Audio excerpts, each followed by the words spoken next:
Hello and welcome back to Lone Wolf. You sense that no matter what you do or say, Gunn will fight any attempt to bring him back into the chamber. This room has been his prison for years, and he would do anything to escape it. Letting your instincts continue to guide, you do the only thing you can to save him. You move quickly, darting out of the chamber and curling your arms around his waist, the only part of his body strong enough to be held without breaking. You lift him and turn, pulling him back into the room despite his rasping, desperate objection. Though he looks as frail as death, the degeneration has stopped now that he is back within the blue glow of the room. Prison or not, this chamber is clearly the only place capable of sustaining him now. Van sinks down to his knees next to Gunn, tears in his eyes, his calloused hands fold gently around the younger man that now looks many decades his senior. Lights rushing off, never stopping a second to think, he sobs. Guess I should have listened. Gunn whispers softly. Never listened, do I? Van clings to his frail hand. Shh, save your strength. You can make it. The room will save you again. Leandra is kneeling beside the fallen man as well, and though his eyes are open, his wizard chest still rising and falling, her expression is grave. She looks up at you in sorrowful silence, shaking her head. You manage to get him back into the chamber, but the damage he sustained is just too severe. Even the healing light of these crystals is not enough to bring him back now. Gunn is dying and he knows it. No, Van. Not this time. I'm going home, he murmurs, his voice starting to fail. Just not the way we imagined.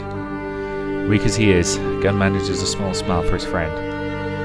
Please, Gunn whispers. Lone Wolf, are you still there? His eyes have clouded over, taking his sight with them. You step closer, head bowed in quiet reverence. I am, Gunn, and I am so sorry. If I had just moved faster, I might have been able to pull you back in before it went this far. It is my fault, my lord, the fading man says, past lips as dry as desert sand.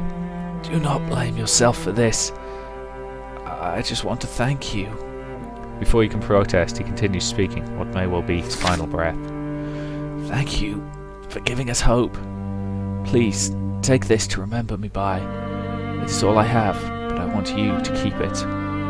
His trembling hand reaches into a pocket and takes out an outworn leather lace. A small chip of glowing crystal has been attached to it, a tiny facet, likely taken from these very walls. He reaches up as far as he can, offering it to you. Even if you reach down for it, the life leaves him. The amulet falls into your grasp. His head, his stilled hand, falling to his side in silence. Extra health, yes, I need that amulet. That is... Yes. That is getting equipped immediately. Because at this point, don't get me wrong, that gold pendant with the 4 strength and intelligence is quite handy, but raw extra health? Yeah, I kinda need that. Could do with some fresh rings, to be honest. Get some nice gold rings. I could do with a new crossbow. Can't afford it though. Van curls up against Gunn's body, sobbing as his friend departs. I do not understand. How? Why? He was healthy just moments ago. He manages to gasp past his tears. You speak in a hushed voice. I think these crystals have been sustaining you for so long that your body depends on them. As soon as Gunn left the room, their connection to him was broken, and their power failed. And all our years without food and water caught up to him. Van finishes sadly, understanding the nature of this place now. He looks around at the walls, comprehending just what Gunn's death means for him. He can never leave this place. The same power that keeps him alive truly is keeping him a prisoner. I mourn your loss, tell the poor man. But Leandra and I have to continue our mission. Our mission is as important as one we must not delay. Leandra glares, but she knows that you are right. We will not forget you. As soon as we are done, I swear, I'll try and find a way to free you. She hugs Van tightly, before standing up. I promise I will not leave you trapped down here forever. Van nods. He believes she will try, even if she does not appear to have little faith that she will be successful. Resigned, he leans back against the wall, beside what remains of his only friend, and bids you a safe journey. Unable to do anything more for Van, you turn away and somberly leave him to his solitude. Leandra leaves with you, silent for quite some time before speaking again. Perhaps the relics of the shanty truly are cursed. They only seem to bring misery and pain to those they touch. She shakes her head before he can answer, dismissing the morbid thought. Like you, there is nothing she can do now but focus on the here and the now. Together, you head through the hallways you cleared, taking the path that you had hoped would lead Van and Gunn to freedom.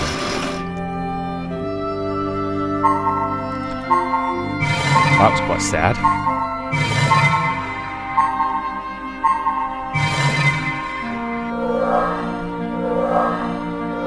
Yeah, I actually got one of the strength ones. What did I get that for? I'm not going to complain, I could do with a boost in vitality. But, the Shanty Halls, Chapter 2. Though you have a passage that could lead to the surface, your goals require staying down here and exploring deeper. You and Leandra venture past the area you cleared before and continue deeper into the ancient Shanty labyrinth. Silence has lingered for most of the way. Gunn's death weighs heavily on you both, as does the idea that the power of this place poses such a potential is both a great blessing and a terrible curse. The quiet has almost become awkward when you start to sense a power of a different sort. This energy washes over you, like waves of shadow, passing your mind and leaving echoes of pain and madness beyond. This is a power you have sensed before, and you reach out to catch Leandra by the shoulder, quickly pulling her to the closest cover you can find. She starts to complain, but as soon as your eyes meet, she understands the situation is dire. Your unflinching glance silences her completely. The quiet comes not a moment too soon, for up ahead you see a red shape step into the tunnel from a side hall. Clad in robes, the figure is gaunt and grey, and you instantly recognise this new foe for what it truly is. Listen to me carefully, whispered Leandra. That creature is a Vordak, a being of dark and terrible power. If it finds us, I will not be able to shield you from its foul magic. I have to slay it first, and you have to stay back here. Her eyes are shouting protest, but she remains quiet. Once you are sure she will not get into danger, you steel yourself for the battle to come. Let's do this. As a predator that revels in superiority over its prey, the Vordak stands defiantly alone and seemingly unprotected in the middle of an empty chamber. Its lineaments are distorted and monstrous, but you cannot but notice its leering grin, an expression of bloodlust. Your thoughts fade after a moment. All you can feel is torment. Alright then. How difficult is this critter?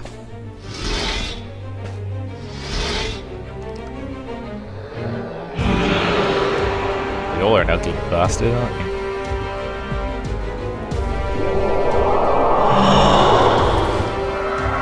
Oh, and it's hitting me with a psi attack, is it? Ooh, bloody hell, that's a strong one. Didn't manage to resist it. And I'm stunned. Bloody wonderful.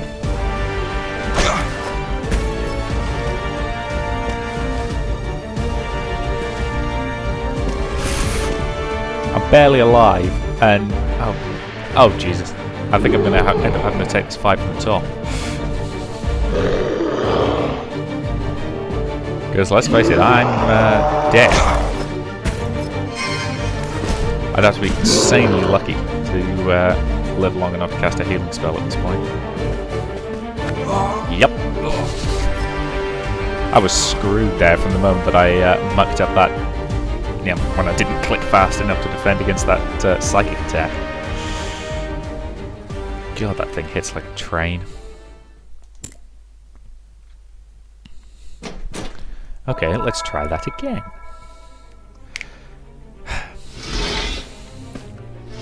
Given that I'm attacking it, how come it's getting the first move?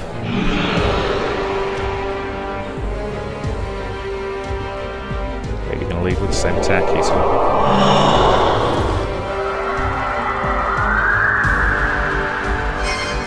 aha, resisted at that time. Still took damage, but I'm assuming that resists the stun. Good, because that means it's now my turn, bitch. So you're like getting your legs taken out from under you.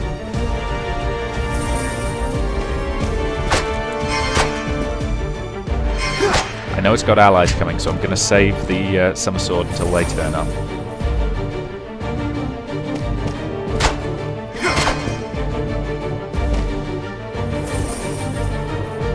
Okay, that's the first one. Okay. Okay, you bastards want to dance? Let's dance.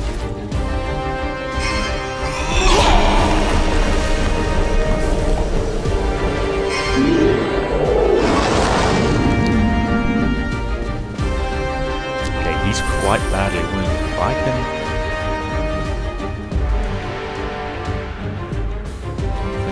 firepower to take him out, but we can. Poison him. Probably should have done that earlier. And burn him.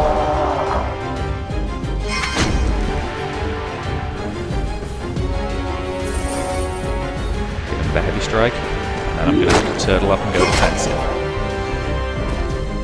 Unless... Mr. Wolf, get in here. I need you, my friend. Bite his goddamn face off.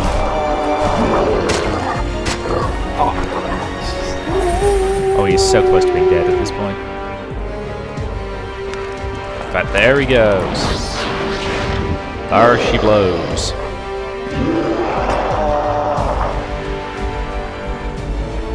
Turtle up, go defensive. Okay, he's gonna heal.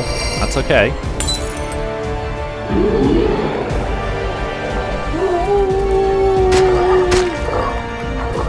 Good job, my friend.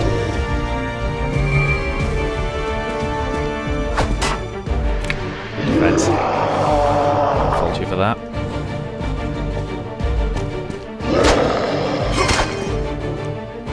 Okay, one quick attack and he's down.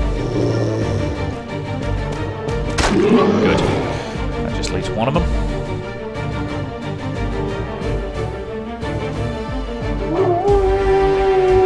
Yes, on the last... Yeah, the first time I tried this fight, I was screwed from the moment I mucked up that opening defense.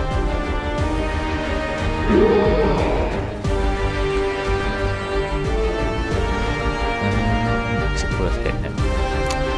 No. Just let my wolf friend savage him for a bit. Thank you, my friend.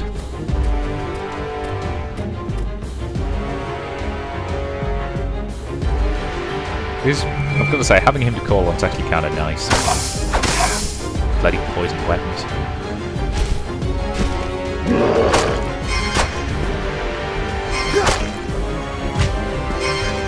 Okay. Oh, yes, that restores a hell of a lot of mana.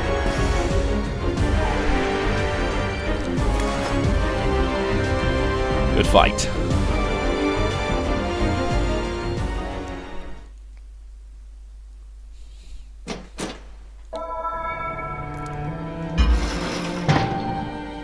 Crystal fountain. Ooh.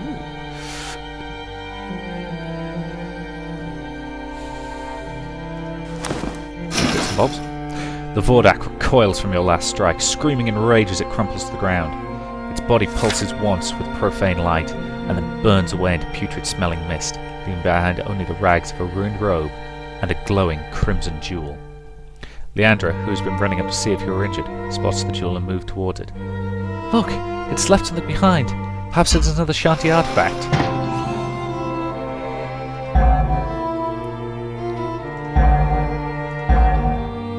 Okay, let's use the Sixth Sense to anticipate her move. You sense that curiosity has overcome Leandra, and that she's about to reach out for the Vordak's gem. Having fought these things before and knowing what happens when they die, you catch her and pull her away from the pulsating jewel before she has a chance to try. Leandra, you raise your hands in peace. I am sorry for the rough handling, but you must understand, that crystal is nothing like the others here. You point to the gem on the ground, sanguine light brooding in the shadows where it rests. That is the very heart of that creature. When a Vordak is slain, it leaves behind one of those, a stone willed with the dark magic of Na. I carried one for a short time, you tell her, and I still bear the scar. Leandra sighs, embarrassed at her total lack of guile. So I have you to thank again for saving me.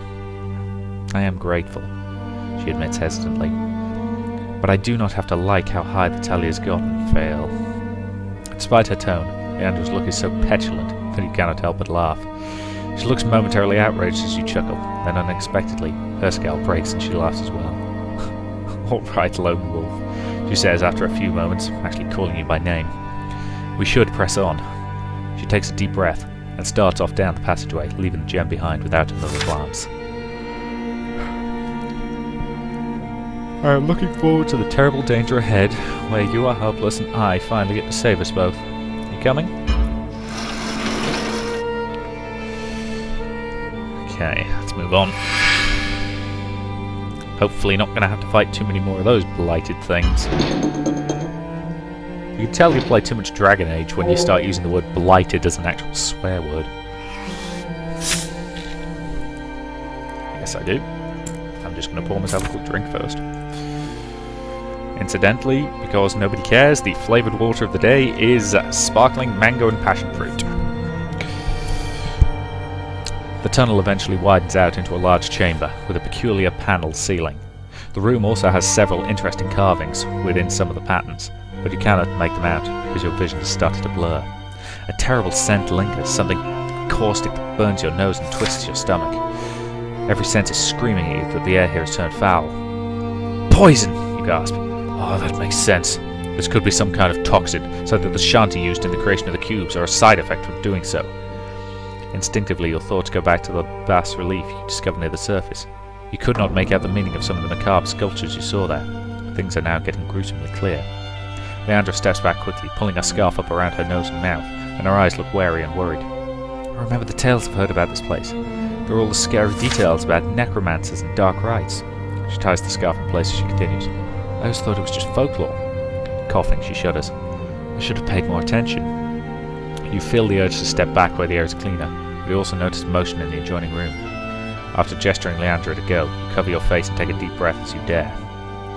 Through the archway that separates the two chambers, you manage to spot a strange glowing mechanism surrounded by a visible cloud of noxious vapour. There are geeks tinkering with it, but no matter what they do, they cannot seem to make it stop. You also make out other silhouettes in the middle of the fog.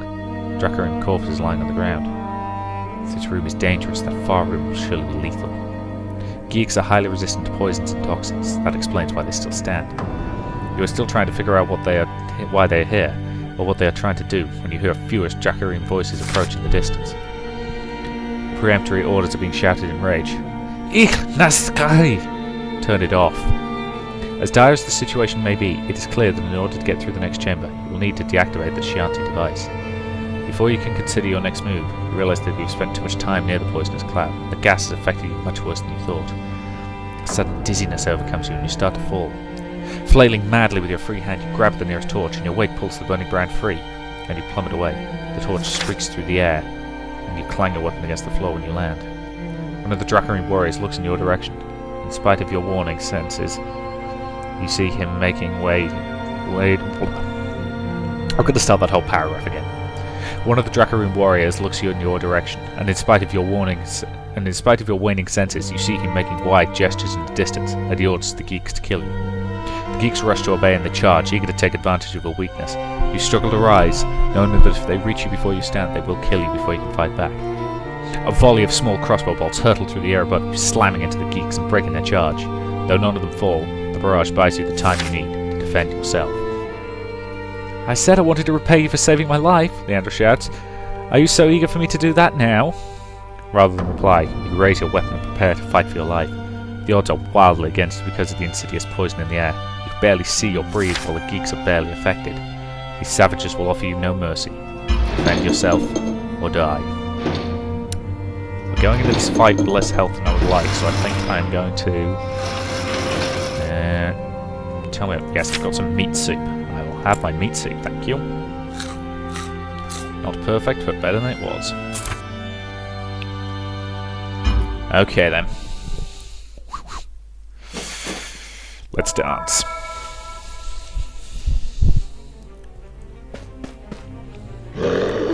Thankfully we should only be fighting geeks here. Which means if I can hit them hard and early... Oh boy. Good.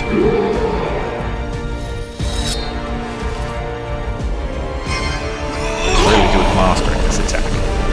Curious to know what it's... bonuses. Okay, that's one quite badly injured. And I'm assuming the others won't be much better stakes. Dead.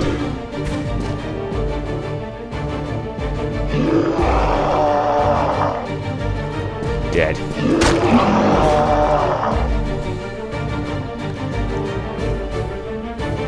So dead that I'm going to take a moment, cast a healing spell on myself,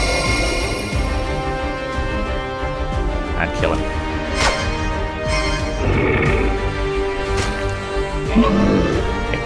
I actually came out of that fight with more health than I went into it with.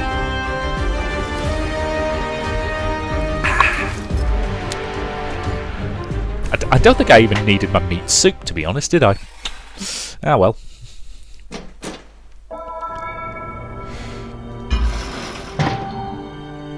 Ooh, powder flares. They can be extremely useful. That's getting put on my belt. It's annoying. You know, I think they could have tweaked this interface a bit. You know, you have to go through an awful lot of things in order to actually equip stuff. That's to be fair, that's the first real quibble I've had with this so far, and it's a fairly minor one. So I'm still being pretty positive about this game at the moment. Your body burns for clean air, and your pulse pounds, but the last of the geeks has been dispatched. Across the chamber you see the Dracarine beyond the cloud. They are howling in rage, but they cannot cross the room they are in to reach you. Much as you want to turn back, your mission demands that you go through the same room. However, you have to enter that chamber, disable the device, and then defeat the Dracarine that will surely attack you the moment you deal with the poison. And you have no idea how to do it. As soon as the adrenaline of the fight fades, you start feeling sick again. All of a sudden, you feel Leandra grab your arm and pull you back to safety.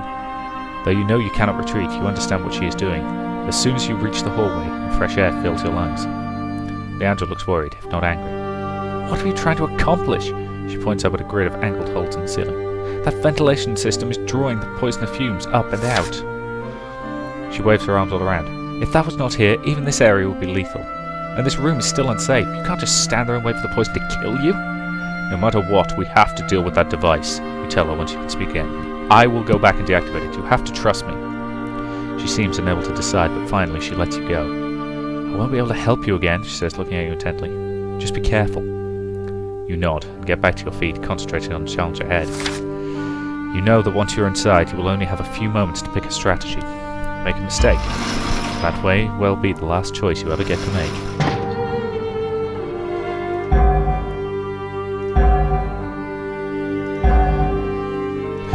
Well, my sixth sense has not let me down yet. So, closing your eyes, you let your mind guide you. Psychic energy reaches out, examining the chamber in ways that your normal senses cannot. There is a small passage, practically invisible to the right of the entrance of the chamber of the device. You'll have to get quite close to the Dracarine and through the toxic cloud, but you may be able to reach it and avoid the poison altogether. It is a risk, but it is one you have to take. You are surrounded by poison gas, but your gamble pays off. You manage to reach the narrow path and escape the fumes before they take you down. The tunnel is utterly dark, the air is clean, and seems completely safe to breathe. Phew, that was close. Gathering yourself for a moment, you clear your head and start into the shadowy passage beyond.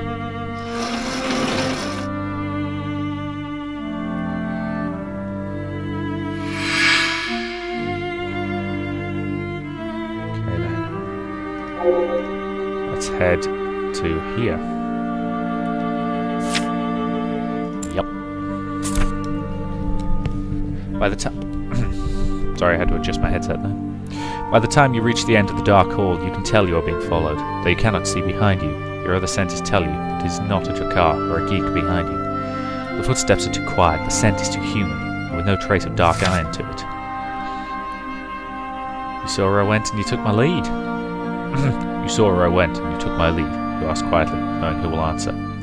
Leandra's voice is a welcome one. Of course I did. There was no way I was going to wait for you to come back. She moves closer, now that you know it is her back there. Together, you enter a small room, its looming walls carved from stone the colour of deep black shale. You must not be too far from the surface here, and the sun must have risen outside. You know because a blade of light makes its way through the cracks in the ceiling, giving you some relief from the darkness. Though you can see nothing, until your eyes adjust, there is another scent here. You and Leandra are not alone. Come out, you say, weapon in hand. I know there is someone else here. After a moment, a figure shimmers into view. Sensing the magic even before you see the man wielding it, you put yourself between him and Leandra. The wizard raises both hands peacefully, lifting them from the deep sleeves of a tattered robe. Please, he says calmly, fingers spread and holding still. I have no wish to harm you. I was only being careful because great evil walks these halls. You nod slowly, lowering your weapon, and staying between the wizard and Leandra, just in case. You must have many questions. I will answer what I can. The man lets his arms come back to his sides, making no sudden movement. Allow me to introduce myself. No need, you say. The man bears a striking resemblance to someone whose face is burned forever in your memories. You are kin to Vonatar. As you speak, you're tense, ready for anything this man might try. Vonatar, the traitor. The wizard sighs, looking down in shame. You need no introduction either, last of the Kai lords. My name is Seratar, and yes, to my eternal regret, you are correct. Seratar leans heavily against the wall, his hands retreating back into his sleeves for warmth. I am a renegade from a family that has sorely betrayed Summerland and the Kai, but I may be able to redeem myself, Lone Wolf. He bows his head, placing himself at your mercy. Will you at least speak with me? Hear me out? I will listen to him. How did he reach the temple? Reluctantly, you accept the mage. My headset's getting a wee bit uncomfortable. Probably take a short break at the end of this video. Anyway, reluctantly, you accept the mage's offer. Leandra is dubious as well, but a curious look has appeared on her face. As you wish, Seratar. I make you no promises, but I will hear you out. First, tell me, why are you here?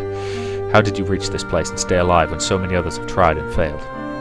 Magic, Seratar answers with a soft smile, a faint glint of pride in his tired eyes. The gift of magic has always been strong in my family, and I am no exception. That used to be a matter of great honor for us.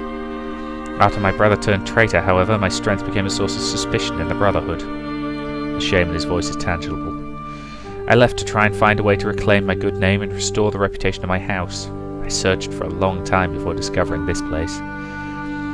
Fortunately, while my travels may have been exhausting, they were not fruitless. I've discovered a great deal about the crystals here, and through my study, a way to harness their power. Like it or not, Seratar's skills and knowledge may prove critical to the success of your mission. Despite your misgivings, you decide to trust him. Speak, Seratar. Tell me all you know. Seratar shares his knowledge with you. I know there is a force of Dracarim nearby, and I know you need to get past them. I was scouting the tunnel that brought you here when that geeks accidentally activated that Shanti device.